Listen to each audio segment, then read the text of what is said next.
Ubayeho gute mu buzima bwawe canke ubanye n'abantu gute, abantu bagufata gute? Ndabizi ko hariyo abavuga yuko uciye ubwenge, abandi bati nta bwenge ugira. Rimwe na rimwe bifatira ukuntu witwara canke mu majambo uvuga, canke rimwe na rimwe bigafatira ku manota waronka mw'ishure, ugasanga bakubwira ngo nta bwenge ugira kubera yuko waba uwanyuma mw'ishure, canke ngo wewe ngo ufise ubwenge kubera yuko waba uwa mbere. Rimwe na rimwe ubiravye ukamenga nivyo ufatiye kuvyo bavuga, ariko abahinga bavuga yuko ubwenge atari ivyo tuzi canke turaba kenshi, ariko rimwe na rimwe abantu baciye ubwenge hariho ingeso usanga bafise canke ukuntu bitwara, arivyo vyerekana umuntu aciye ubwenge.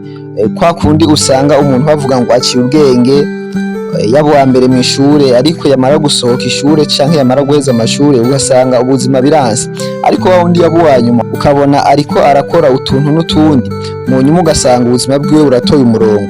Rero uyu munsi tugiye kurabira hamwe imyitwarire canke ingeso canke ibiranga umuntu afise ubwenge burengeje canke umuntu aciye ubwenge, tutarabiye kuri vya bindi vyo mw'ishure canke tutarabiye kuri vya bindi ushoboye canke udashoboye.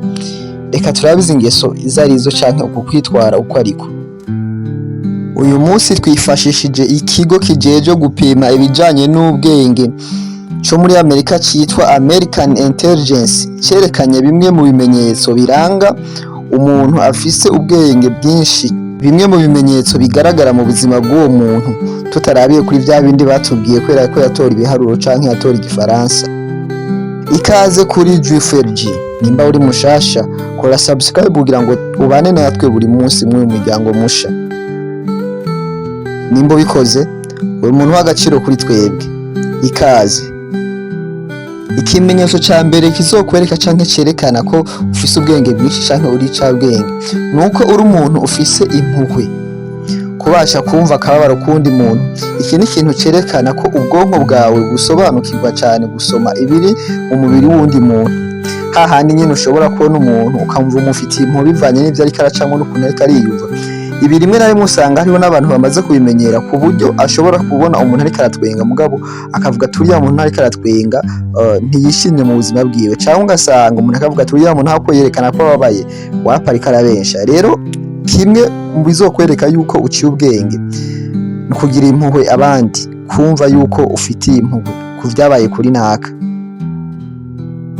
Ikimenyetso ca kabiri kizokwereka ko uri incabwenge canke ufise ubwenge bwinshi cane, nuko kumva uri wenyene biguha gutekana, kumva uri wenyene biguha kuruhuka. Hahandi wumva ushaka kuba uri wenyene, abahanga bavuga ko kuba uri ahantu uri wenyene, hahandi usanga ushaka kuba ahantu wenyene ukaruhuka kugira ngo wiyumvire uri wenyene, rimwe na rimwe ari ubwenge, bigaragaza ubwenge, apana kubikora hahandi uba uri muri depression, kubera hariyo abantu baba bari muri depression akaca ashaka guhunga abantu bose akaja mu cumba kurigirayo canke gukora ibindi bintu. Oya, kwa kundi nyene udashaka kuba uri mu bantu benshi, ukumva nyene wokwicara ahantu wenyene ukitegereza ibintu n'ibindi. Iki cerekana ubwenge. Ikimenyetso ca gatatu cerekana ko ufise ubwenge nuko ufise ukwizera ku kintu, udahindagurika. Kwa kundi uhura n'abantu bashasha ukaca ushaka gusa nabo, canke wari ufise ibintu wizera canke warashizeho amaprincipe yawe, hakaza umuntu akakubwira ibintu ukaca uhinduka vyoroshe. Ariko umuntu afise ubwenge bwinshi ni wa wundi usanga afise amahame canke principe ziyo nawe wagira iki bigoye kuzimukurako.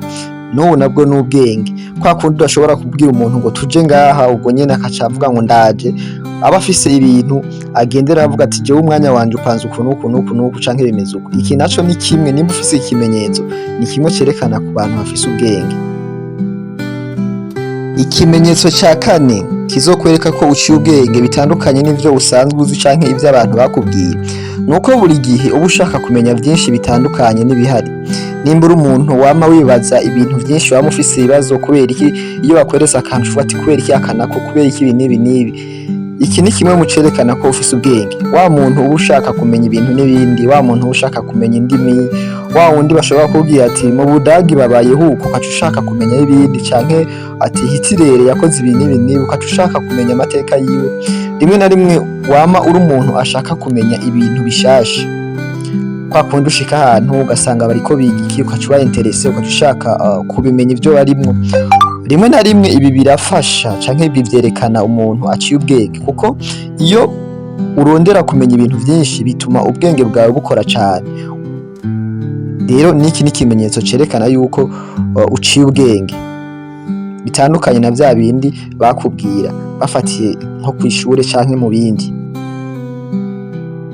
Ikimenyetso ca gatanu kizokwereka yuko uciye ubwenge bitandukanye n'ivyo bakubwiye canke n'ivyo wari usanzwe uzi, nuko uri umuntu ushobora kuraba ibintu ukamenya ibiriko biraba, wa muntu azi kwanariza ibintu. Ikindi naco nuko uri umuntu yibuka. Ndabizi rimwe rimwe hari igihe uri utangara iyo abantu bakubwiye ngo yo ngo uribuka ibi nari navyibagiye. Akenshi iyo uri umuntu wibuka, iki ni ikimenyetso cerekana yuko ufise IQ iri hejuru canke ufise ubwenge bwinshi ku buryo ikintu ubonye udashobora kucibagira vyoroshe. Bivuze ngo umutwe wawe urakora neza. Niki rero ni ikimenyetso kimwe mu vyerekana umuntu afise ubwenge canke aciye ubwenge. Ikimenyetso ca gatandatu kizokwereka yuko uciye ubwenge bitandukanye na bimwe bakubwira canke na bimwe wari usanzwe uzi, nuko ubwonko bwawe bukorana cane n'umubiri vyoroshe. Hahandi nyene bariko babigisha ibintu bishasha ukaca uhita ubifata. Rimwe na rimwe nk'akarorero nk'iyo bakwigishije gutamba bakwigisha ibisanzwe mugabo wowe ukaca ubimenya cane kandi ata vyinshi bakweretse. Iki ni kimwe mu vyerekana yuko umubiri n'ubwonko bikorana cane kandi ko ubwonko bushobora gutegeka umubiri ico cose bukagikora. Sinzi ko urabona umuntu usanga muri sport ugasanga sport igoye ariko ubundi muntu ahisa bishobora vyoroshe. Kirya ni ikintu cerekana yuko uyo muntu IQ yiwe iri hejuru canke ubwenge bwiwe bukora cane bwihuse. Niki ni ikimenyetso cerekana umuntu aciye ubwenge. Ikimenyetso c'indwi cerekana ko uri umuntu ufise ubwenge buri hejuru canke uri umuntu aciye ubwenge, ni wa muntu atorera inyishu ibibazo. Kwa kundi nyene usanga ibibazo ari vyinshi, usanga ibibazo nyene vyahanaho, ubuzima rimwe rimwe buba bugoye, buba bworoshe ahandi bukaguma, ariko ugasanga uwo muntu yama afise inyishu nyene z'ibibazo vyiwe. Rimwe na rimwe ni wa muntu usanga azi kwiyakira, akamenya ihindagurika ry'ibihe canke kwiyadapta, kuko mu buzima ni biraduga canke bikamanuka. Ni wa muntu ashobora kubaho ata amafaranga afise ariko akagatekana, canke naho yayaronka akaba menshi ariko ukabona ntiyasaze nyene ngo vyacitse canke ngo bimeze gute. Uyu muntu ni ikimenyetso cerekana yuko uyu muntu aciye ubwenge. Kumenya kuba mu bihe, niki ni ikimenyetso cerekana umuntu afise ubwenge buri hejuru. Ikimenyetso c'umunani kizokwereka yuko ufise ubwenge buri hejuru canke uciye ubwenge, ni wa muntu azi kubungabunga amahoro yiwe. Kwa kundi nyene ushobora gusanga nk'abantu bari kumwe ariko barashwana, ariko wewe ugasanga nyene ari pose, aratuje, nta bintu vyinshi. Rimwe na rimwe bibaye ngombwa akaba ari we bitabaza mu kugira abahuze, kandi bo bariko barashwana. Canke wa muntu usanga abantu bose bariko baraganya, turapfuye, bimeze uku bimeze uku, ariko wewe ugasanga aratekereje, ariko si uko adafise ibibazo, oya, ahubwo yuko azi kubungabunga amahoro mu mutima wiwe. Akenshi rero uzosanga uyu muntu iyo abantu bashwanye ukabona abantu baramwitabaza ngo aze abahuze, ugasanga ngo reka turondere naka ngo atwumvirize. Uyu muntu ni ikimenyetso afise cerekana ko afise ubwenge, azi kubungabunga amahoro mu mutima wiwe. Ikimenyetso c'icenda kizokwereka yuko ufise ubwenge canke IQ yawe iri hejuru, nuko ukunda guhangayikishwa n'ibintu ariko ntibigutware umutuzo wo mu mutima. Sinzi ko urabona yuko ushobora gushika mu bihe wumva ushaka ikintu, wumva nyene ebana ati iki kintu ntakironse ibintu biramera nabi, ariko umutima muri wewe ukumva ni impore, ukumva nta birenze, ukumva none ngire gute ko bidakunda canke ko bitameze uko. Uyu muntu rimwe na rimwe aba ari umuntu afise ubwenge ku buryo ashobora gukoresha ubwonko bwiwe bukazana amahoro mu mutima, kandi mu bwonko bwiwe afisemwo ivyiyumviro birenze, ivyiyumviro bimushishikariza gukora ikintu canke kurondera ikintu canke guhangayika. Rero niki ni ikimenyetso kimwe mu vyerekana umuntu afise ubwenge buri hejuru. Ikimenyetso c'icumi arico ca nyuma dutera tugenda guheza iki kiganiro, kizokwereka yuko ufise ubwenge buri hejuru canke IQ iri hejuru, nuko uri umuntu yumva cane hanyuma akavuga bike. Iyo kenshi umuntu avuga amajambo make akumviriza abandi cane, ibi bituma ashobora kugenzura canke ashobora kumenya ico agiye kuvuga mu bantu, kuko aba yafashe umwanya munini wo kubumviriza, akamenya ati aha ko bavuze ibi n'ibi n'ibi n'ibi, akarezima ibintu vyose bavuze, agahita avuga ijambo rimwe gusa rishobora gushira hamwe vyose vya bindi bavuga. Akenshi uzosanga muri nk'ahantu mwicaye bavuga bakaca bavuga ati ngo reka twumve naka nawe ico abivugaho. Rero iki ni ikimenyetso cerekana ko ufise ubwenge. Nimba mu bagenzi bawe mugenda mukavuga, hanyuma wewe ukavuga ijambo rya nyuma canke wewe ukavuga amajambo make, iki ni ikimenyetso. Ntubifate nk'intege nke, ahubwo ni ikimenyetso cerekana ko ufise ubwenge buri hejuru. Tugenda guheza ikiganiro kandi kantu wokongera ko ikindi kimenyetso canke iyindi ngeso ni ukugira ubutunzi. Akenshi abantu benshi bavuga yuko kugira ubutunzi ata muntu atagira ubwenge atunga ibintu, kiretse ari vyo warazwe, naho aba ari vyo warazwe navyo utavyitwayemwo neza, utabishizemwo ubwenge navyo birahera. Rero ikinyamakuru co muri Amerika cigeze kuvuga kuri ibi bintu, caravuze yuko gutunga amafaranga naco ni ikimenyetso c'umuntu afise ubwenge, kuko ntushobora gutunga amafaranga atabwenge ugira, ubwoca wahomvye.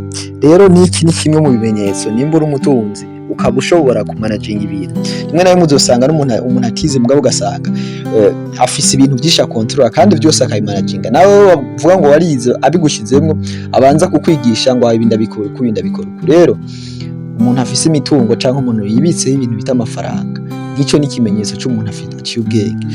Ngibi ibimenyetso 10 vyerekana umuntu afise ubwenge, bitandukanye na vya bindi batubwira, vya bindi waba ufashe ngo x guteranya x ukabitora ukaca uvuga ngo bravo ngo ufise ubwenge. Oya, ibi rero bitandukanye n'ibyo tuzi mu kibano. Mwakoze kumviza iki kiganiro. Jewe wumva ni Roy Juif kuri Juif FG. Bandanya mukora subscribe, bandanye mukora partage. Twishimiye intererano yanyu mukora buri munsi kugira ngo ikiganiro gishikire benshi. Murakoze.